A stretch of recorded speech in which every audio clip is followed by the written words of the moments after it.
There's been plenty of signings this summer so far. I will not do the usual, what's the best signing of the summer so far? Because the summer is nowhere near over. That's exactly what I'm titling the clip, though. Do it, just so you and know. it'll just see who it is. Best signing in the summer, and then just let them go crazy, and then just write the very first comment, so far. First, and then so far. So far.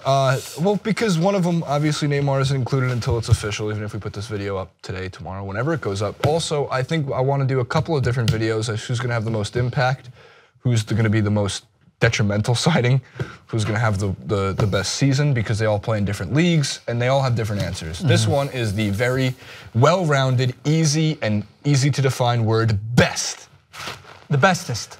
The bestest and the west. So far. I made a card for you. I want to see it. I want to hit me with it. It's pretty, it's organized. I mean, you've almost stacked it based on, nah, not as much so, but close to what I would put it anyway. So you no, it's based on lowest to highest. No, I know, but I would have put, it's close enough based on what I'm going to say is the best signing. That's the Telegraph. Then we've got Salah, right? So I've already talked about Bonucci. I'll come back to him at the end because I think it's the best signing of the summer so far. But Salah went to Liverpool. Now, he had a brief spell at Chelsea, as you know, and then he went to Italy, and he really did establish himself as a talented player. So a good signing for Liverpool. And as we were just trying to pronounce his name off camera, whether it's Vinicius or Vinicius Jr. from Flamengo to Real Madrid, a lot of money for a 20-year-old who has played his trade in Brazil. But it did work out when certain players such as already we see Gabriel Jesus, who looks talented for Manchester City, Neymar. So I will trust Zinedine Zidane. Straight off the bat. I think that's why I added it to the list, and Telegraph added it to their list, because I was saying for the money in itself, like, is this the guy? Look, this always is the question for anybody who signs at 16 years old. Is this the guy in 5 years where we'll be going, man, I remember when he signed with Real Madrid 5 years ago, and now he's banging in goals left and right. Yeah, type of player. And of course, Zinedine Zidane is very talented in his mindset that he is building a youthful team. We see him grooming players like Asensio. We see him allowing more young players to really try to find their feet at Real Madrid, signing young players as well. But if we go back to the list, there's a couple in there that I think are definitely worth a mention. Bernardo Silva, we're going to have to, I haven't seen as much of him. I know he did a good season at Monaco last year. It's a lot of money to spend, but Manchester City clearly have an idea of filling the fullback position this year and looking to really have Kyle Walker, of course, with Danilo. So those are the signings that I think are going to be looked at under the spotlight more so. But what about that Lacazette guy? Your favorite team? You even said to me recently you're going to get you might get your Lacazette shirt if he scores over 25 goals this year. Lacazette has been a long time coming. Will you wear a Lacazette shirt twice in 1 week on the show if he scores over? You got to make it more interesting. He scores over 28 goals. Who's getting me? Dave Kohler. Yes. If he scores it, I would wear it. Over 28 goals. 28 and a half is the number. So that's a very good first season if he does it. I would happily wear it. That's my vow to Arsenal fans. Wear an Arsenal shirt while bashing Arsenal.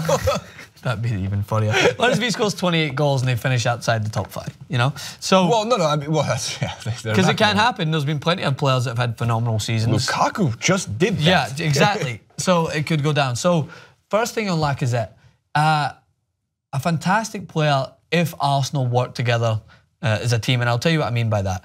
Giroud would always look good when everyone else around him, I thought, was really clicking, getting the ball into the box and allowing him to utilize what he's best at, which is he is big, strong, he can win the ball in the air, and he's got a decent finish on him. Giroud was, however, inconsistent and would often move outside the area that he had to be, try to pick the ball up from distance. I mean, he was prone to a phenomenal overhead kick from 50 yards, yeah, however it was. He's flashy, but... Yeah, but Lacazette is more so, he is a groomed striker that knows exactly what his best attributes are. It's just a case of, will it transfer over to the Premier League? Because we've seen big names come from these teams and not really hit the heights. I generally, and I mean this with all honestness, I hope he does. I think that Arsenal need a striker that's going to do the similar job that Robin van Persie did after Thierry Henry left and back to Thierry Henry.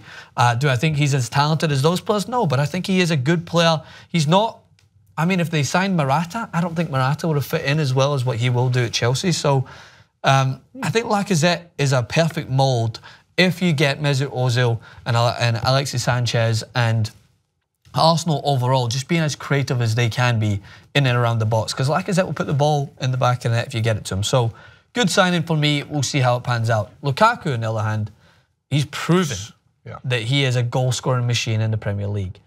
They're going to rip me, but if I was any other team in the Premier League, I would be a little worried to Manchester United this season, just because. Oh, a little bit of a fanboy. Yes, maybe, but it's just like you're literally taking a player that has just banged in consecutively over 3 seasons at double figures. Combined, I don't know how many. I mean, like how many last year? I'm going to look it up while you keep talking. Well, I'll say, regardless of how many, we know it's a lot. And you're putting them into a system that is slowly starting to become more familiar with each other. A great manager behind them that, as we know, after this first season, it was job done in a way to get them back in the Champions League. Definitely not job done in the league.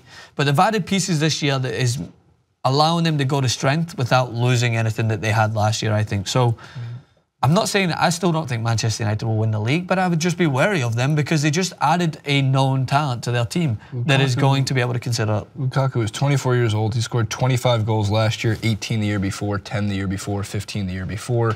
All for Everton. I think he has 85 career goals in his not long career. Yeah, so. he's very young, which people often overlook because he is such a big guy and he's dominant and he's been playing in the Premier League for years. So under Jose Mourinho, I think that he'll be a perfect signing.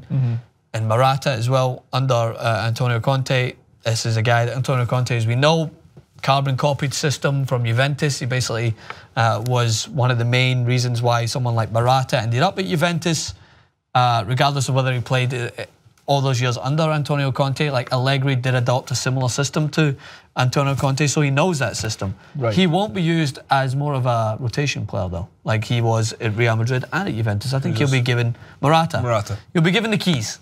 And it'll be good to see. We'll see what he looks like with more competition under his belt, which would be interesting. Because again, one of the, I guess 2 of the things I guess I'm worried about with Lukaku and Morata would be, for one, it's Man United. You're going to be playing in the Champions League, so you have you're playing more than you have when you did at Everton. Kind of, I guess they were Europa League bound at times, but there's more pressure. It's a bigger stage. And with Morata, just how much more playing time is his fitness caught up with his playing time? There's no excuse. They're young, but injuries happen, unfortunately, to everybody at some point. Lukaku, though, pretty balanced. 18 goals in the air, 24 with his right foot and 42 with his left foot. Not bad. Which is, if I were to ever read Arjen Robben's goals with many left more foot, goals, but all of them. Not exactly versatile. One person that Jason should hang your head in shame. Hang it in shame. Why? You didn't put him on the list. Well, I didn't put him on the list because he wasn't in like the expensive portion. Well, that's not an excuse. Dani Alves is going to go and win wherever he's at. So he went to PSG, which again is a means they're phenomenal going to pickup. win. He will be a great asset to that team. But I've talked about Alves until my back teeth. But the best signing, both on market value, on the purpose, on the talent, is undoubtedly Bonucci. Like, you just will not get a better signing. I don't care if Mbappe goes to Real Madrid. He's going to go for the price of a small country. Not a small country, a very big country, probably the price of Scotland. I'd buy Scotland. But Bonucci, like, what else do you need? Champions League finalists, what, 2 out of the last, how many years, 4 years?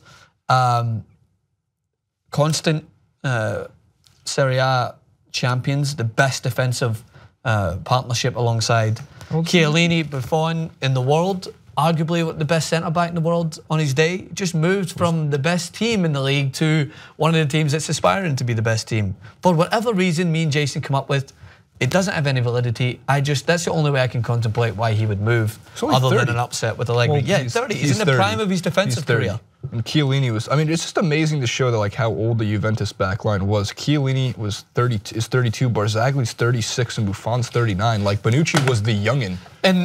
But Italian defenders don't age. Like Maldini played until he was 85.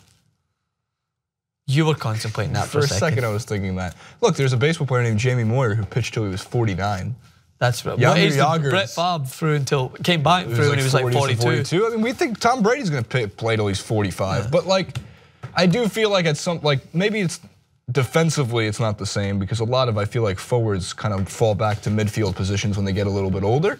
I mean, defensively, it's timing. Timing beats speed, no? Is that the same Timing in beats soccer speed, too? precision beats power, like Conor McGregor. Yeah, so that's what I'm saying. So doesn't that work for back four? Absolutely. Cannavaro had his, after people deemed him done, past it, World Cup winner. Hey. Arguably the best player in the tournament. Next to, well, I think he was. Zidane got it in that year. That was even after he did the headbutt.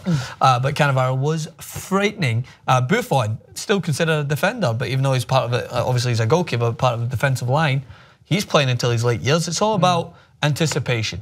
That's what I used to say was the best. And some of the best players, I think it's no surprise that the defenders that rely most on their anticipation play until the latter years. Ricardo Carvalho, Paolo Maldini, Alessandro Nesta, Cannavaro. No surprise, all of them are, apart from Carvalho, who's Portuguese, most of them are Italian. Even John Terry, who, yeah, he's physical as anything else, but he was very smart, played into his later years. He's still playing. He did a... Played into his later years. He was doing karaoke recently. Aston Villa? For Aston Villa. I guess the last thing I wanted to say was FIFA 18, because you mentioned Thierry Henry. He's getting a card for it that you can play with. He's going to be a 90, and so is Brazilian Ronaldo, who's like him and Maradona's dribbling is like a 96. Like, it'd be super fun to play. Those guys, I do think Henry would be a super fun guy to play with. Oh, absolutely. Because he's so recent, like in terms of a legend. Like he's not. Him and Ronaldo, that was a glory years. Man, that was a. They even have the haircut down perfectly for Brazilian Ronaldo. He did? Yeah, or did they give him the shaved front? That's the best. I love that one. So that was shocking. But that was a World Cup that everyone remembers. World Cup 1998. That was when Thierry Henry was coming upon the scene. Zidane was frighteningly good. Ronaldo was on Brazil's team. There was a World Cup final. And that's also like one of the first World Cup video games I ever played was FIFA World Cup 98. What a game. What a game. All right. What do you think? Best summer signing? Probably still to come, depending. I know most people will go to the Mbappe transfer if it happens. But Bonucci wins it for me. What about you? What do you guys think? Comments below. We'll see you soon.